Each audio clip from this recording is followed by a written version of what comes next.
We live in a world today where there are several 100 million people starving to death. They're starving to death right now. All over this country today, there is a certain demoralization.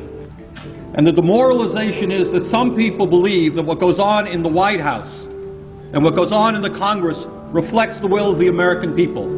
And by assembling here today as the Rainbow Coalition and its other groups from 46 states in America, what we are saying very loud and clear is that Ronald Reagan and his billionaire friends do not represent America, but we do. In some of the largest cities in America, 50% of the kids are not graduating high school. The cost of college education in this country is zooming up, so you have to be a wealthy person to send your kid to college. There was once a dream that my parents had and many people's parents had, that if you work hard and go to school, you can get a college education. But what people like this gentleman do not know is, for example, that in Scandinavia, in Sweden, you've had socialist governments for decades, that in fact that country is probably in most respects more democratic than the United States. They have 80 or 90% of the people voting. They have strong labor unions. They have a more open media. They have a healthcare system guaranteeing healthcare to all of the people. Not to say that that's utopia. But at a time when the wealthiest people of this country have seen a tremendous increase in their income, while at the same time the standard of living of working people and poor people has declined, I will be damned if I will vote for a proposal which will stick it to the middle class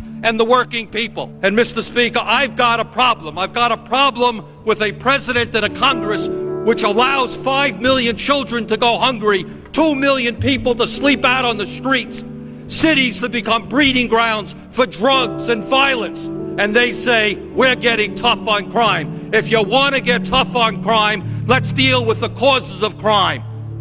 Let's demand that every man, woman, and child in this country have a decent opportunity and a decent standard of living. Let's not keep putting poor people into jail and disproportionately punishing blacks. While our children go hungry and sleep out on the streets, lack adequate health care or educational opportunity, the wealthiest people in this country have grown far richer while their tax burden has declined. We have an approach to campaign financing which, to a very large degree, allows wealthy people and major corporations to buy and sell politicians.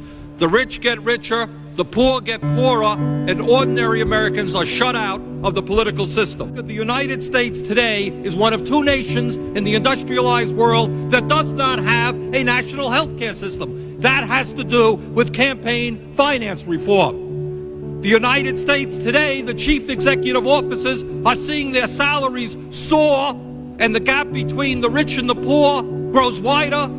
10 million Americans are unemployed. That has to do with campaign finance reform. The system, by and large, is owned and controlled by big money interests, and the President of the United States and much of the Congress does the work of protecting the big corporations and the wealthy people who control the economic and political life of this nation. This country, this great country, this democracy, is evolving into an oligarchy.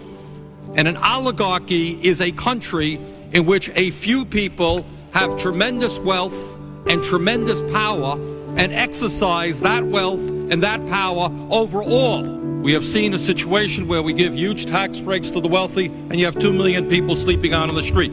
Billions of dollars into all kinds of obsolete weapon systems, and you have 5 million children who are hungry. Let us give hope to people in America today who have lost hope. Let us provide jobs for the jobless, housing for the homeless, food for the hungry. Workers in the United States today are working longer hours, significantly longer hours, taking less vacation time than they used to take. And is there any wonder why so many millions of Americans feel stressed out? They need to work longer hours, they need to work overtime in order to compensate for the real decline in their wages. Let's talk about welfare for the rich and the powerful.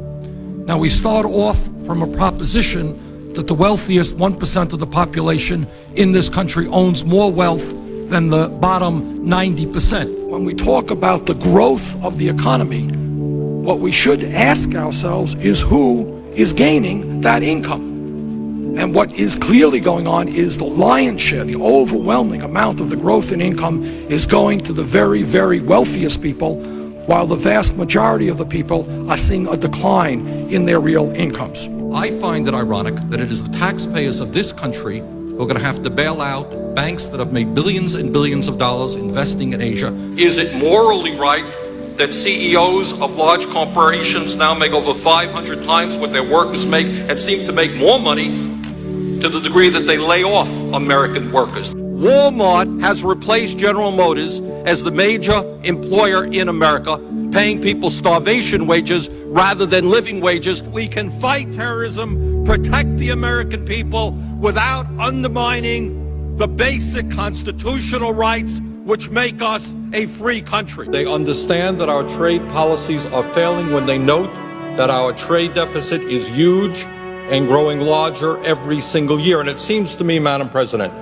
that before we go forward again in pursuit of a failing trade agenda, we might want to sit back, take a moratorium, understand why our trade policies are failing, and then put together trade agreements that work for the working people and the middle class of this country rather than just the CEOs of large multinational corporations. The wealthiest 1/10 of 1%, 1/10 of 1%, 300,000 men, women, and children now earn more income than do the bottom 150 million Americans. No matter how many children live in poverty, no matter how high the unemployment numbers are, they want more and more and more. And I say enough is enough. And you want to know why the American people are cynical about what goes on in Washington?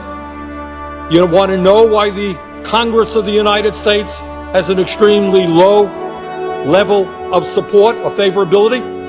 It is because the American people know they are getting ripped off. You got millions of people today who are working longer hours and their income is going down. Their wages are going down.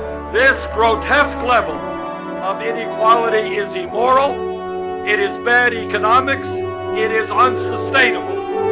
This type of rigged economy is not what America is supposed to be about. This has got to change. And as your president, together, we are going to change it. When we stand together, there is nothing that we cannot accomplish. And I pledge to you that every day I will fight for the public interest, not the corporate interest.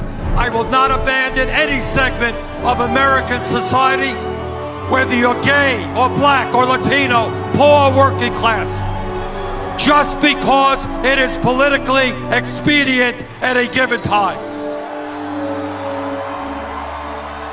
So let us go forward together and let us tell the Republicans that their reactionary agenda may work for the billionaires, but not for ordinary Americans, and we are going to defeat them.